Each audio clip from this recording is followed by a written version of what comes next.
Let's see how to undo not interested on Instagram. So if you accidentally mark a post, reel or a video as not interested,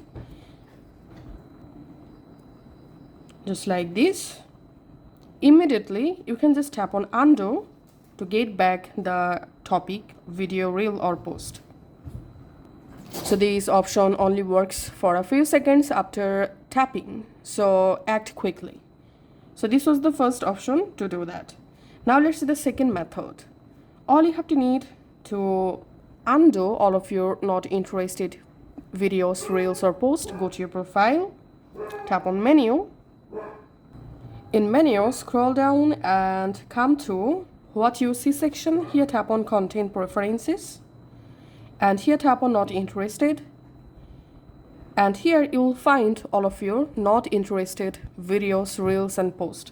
All you have to need, just tap any of the topic, tap on this three dot, tap on select and go ahead and select those reels, videos or posts you want to undo from not interested, and then tap on remove. And this clears your not interested history and refreshes your explore and reels feed. Thanks for watching.